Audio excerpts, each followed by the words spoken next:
Hi guys! Welcome back to my YouTube channel. At dahil nga po maraming nagtatanong sa akin kung paano po ma-fully verified ang kanilang GCash gamit ang kanilang TIN ID. So, hindi na po natin gagawin yan sa GCash app dahil wala na pong recommended list po ang TIN ID. Kaya ako po ang nagpunta mismo sa Villarica, malapit po dito sa aming lugar. Para malaman po natin at ma-share ko po sa mga may concerns po about po sa TIN ID kung paano mag-verified po. So, let's keep on watching. Intro muna po tayo.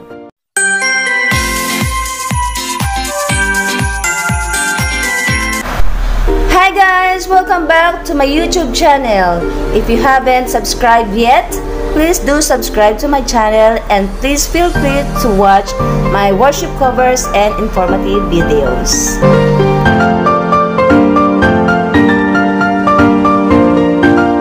For beginners, you can check out some of my informative vlogs in the description box below, or you can also check out my posts, and if you want to, you can click the end screen of this vlog.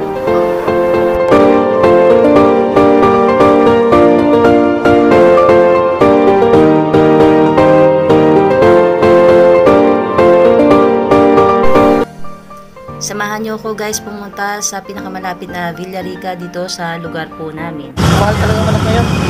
Wala naman o. 140. Ayan o, Villarica pala o. Pagbalik natin, bili tayo.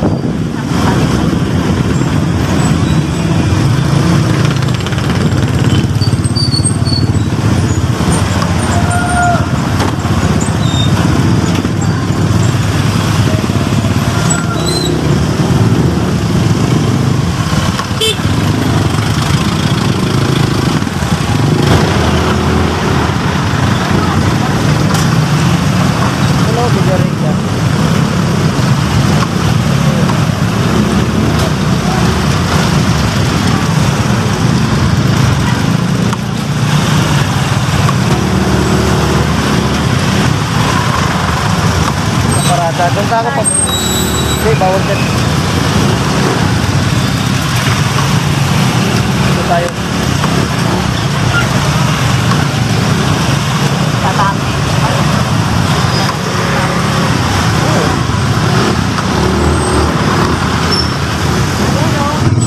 Ayun, sir.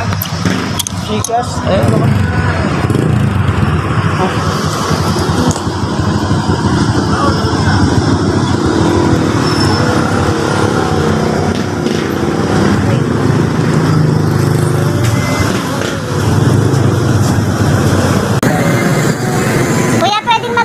Mag-fully verified ng GCash gamit ang TIN ID?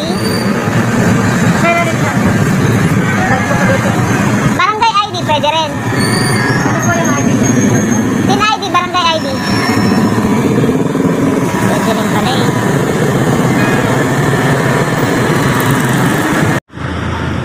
Dito ko nagsangla ng hilo eh.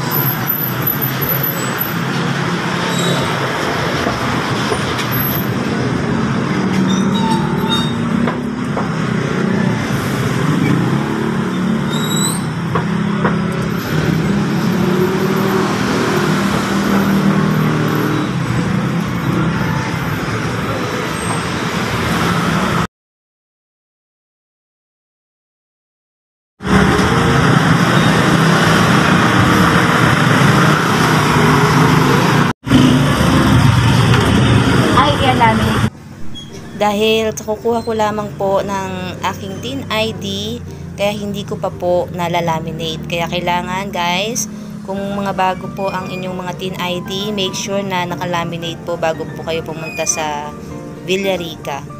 Dahil mahirap daw pong i-scan ang hindi laminated na ID po. After a few minutes later,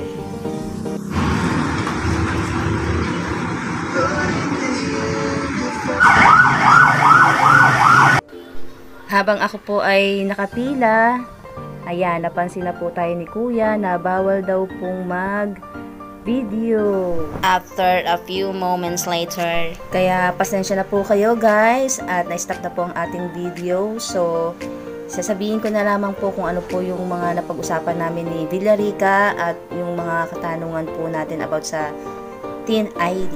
Kung paano pa tayo ma-fully verified sa ating pong mga GCash account. By the way guys, lilinawin ko lamang po ha. Ito pong aking Teen ID verification sa GCash, ito po ay hindi ko po GCash account. Ito po ay GCash account ng aking pong anak. Dahil wala po siyang valid ID, kaya ako na lamang po ang magpo-fully verified ng kanyang GCash account gamit ang aking Teen ID. Sa mga nagtatanong po at sa mga hindi pa po nakakaalam, ito pong aking GCash verification ay pangatlo na po. So, yung aking account, yung isa ko pong account ng anak ko, at yung isa pa pong account ng aking anak. Ito nga po yun. Ang gagamitin ko naman po dito ay Teen ID. Kaya pwede po tayong mag-fully verified kahit ilang beses basta meron po tayong one valid ID. Para po doon sa mga hindi pa nagla-like and subscribe po sa aking channel, bigay lang naman po, please like and subscribe. Ibigay nyo lamang po ang inyong Teen ID sa staff ng Villarica at bibigyan po nila kayo ng maliit na papel para makapag-fill up po kayo ng inyong personal info. Narito po ang mga sasagutan po niyong personal info sa maliit na papel na ibinigay ng staff ng Villarica.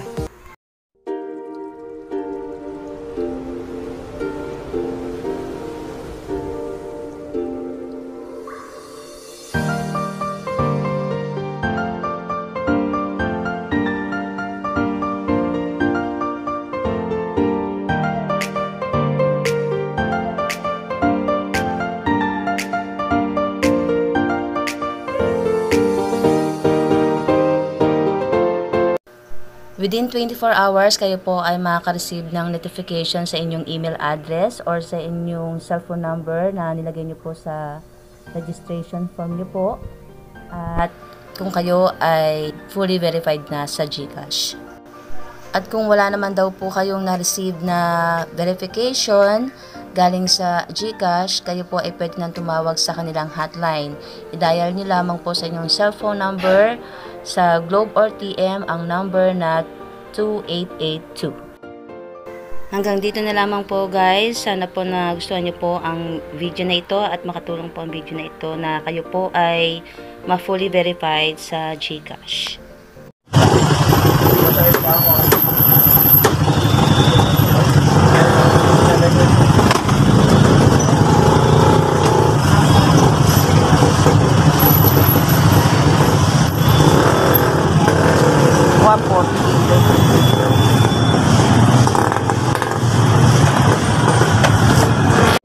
Thank you for watching guys. As always, stay safe and pour out the blessing to be upon us. Please stay tuned.